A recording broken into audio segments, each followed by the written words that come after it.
Salut à tous, c'est Hugo de la chaîne NSS. Aujourd'hui, on va faire 7 animations de texte hyper simples à recréer. Et je vous propose de commencer tout de suite par la première. Pour la première animation, dans votre fenêtre Effet, vous allez taper Ombre et vous allez glisser-déposer l'effet Ombre portée sur votre texte. Vous allez passer l'opacité de 50% à 100%, vous allez passer la distance de 5 à 50, vous allez cocher la case Ombre seulement, ensuite vous choisissez la couleur qui vous plaît, et surtout maintenant on va animer l'angle. Pour ça on se place au début du rush, on active le chronomètre de angle, on passe la valeur de 135 à 0. Pour un texte qui dure 5 secondes, on va lui faire 3 révolutions, donc on passe la valeur à 1080 et on met l'image clé au bout du rush. Et du coup, vous avez votre première animation. Pour la deuxième animation, dans la fenêtre effet, on va taper flou et on va glisser-déposer l'effet flou directionnel. Et là, l'idée, ça va être de faire un effet d'impact. Donc pour ça, vous activez le chronomètre de distance et vous laissez la valeur à 0. Vous avancez d'une image et vous passez la valeur à 50. Et ensuite, vous avancez à nouveau d'une image et vous repassez la valeur à 0. Ce qui fait que ça vous donne quelque chose comme ça. Vous avez votre effet d'impact. Et l'idée, ça va être de sélectionner cette petite animation et de venir la parsemer un petit peu le long de votre vidéo, et notamment si vous avez une musique, le faire en rythme, ce sera beaucoup plus intéressant. Prochaine animation, là pour le coup le logiciel fait tout pour nous. Vous allez taper vertical dans votre fenêtre effet et vous allez glisser déposer l'effet vertical hold. À ce moment là, comme vous le voyez, l'effet fait l'animation pour nous et donc ça peut être un gain de temps intéressant si vous devez rendre un projet rapidement. Prochaine animation, vous allez venir chercher l'effet stroboscope et là on va juste modifier l'intervalle du stroboscope, donc le fait d'allumer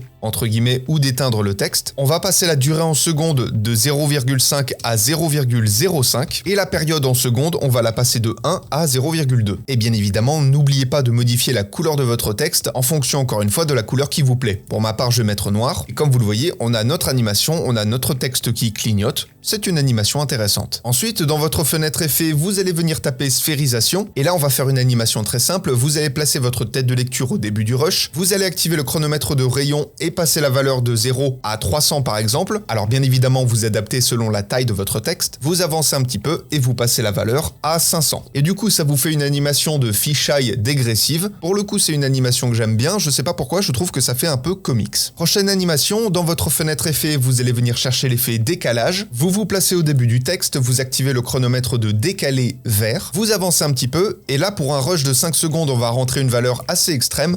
On va passer la valeur de 1080 à 10 000 et vous mettez l'image clé au bout du rush. Comme vous le voyez, ça vous fait un effet de répétition de votre texte. Il va sortir d'un côté de l'image pour revenir de l'autre. Ça vous fait une animation en loop et si vous combinez ça en mettant plusieurs textes en même temps, ça peut vraiment faire quelque chose de très intéressant. Et enfin, pour la dernière animation, vous allez venir chercher l'effet contour brut que vous glissez déposez toujours sur le texte. Vous passez la complexité de 2 à 1. Vous vous placez au début du texte, vous activez le chronomètre de bordure et vous allez augmenter la valeur jusqu'à ce que votre texte disparaisse complètement. Pour ma part, j'ai mis 150, vous avancez un petit peu dans l'image, on va dire à peu près à 2 secondes, et là vous passez la valeur de 150 à 0, vous développez les images clés, et vous venez tirer la petite poignée pour faire une arrivée très douce, et du coup quand vous lisez votre animation, vous avez une apparition hyper intéressante, hyper smooth, avec un look très organique que personnellement j'aime beaucoup. Voilà, c'était cette animation de texte très simple, n'hésitez pas à me dire ce que vous en pensez en commentaire, et n'hésitez pas également à me dire celles que vous connaissiez, ou même si vous avez d'autres idées de tutos, et en attendant les prochains, apprenez, utilisez et progressez dans vos montages. Je vous fais des bisous et à plus.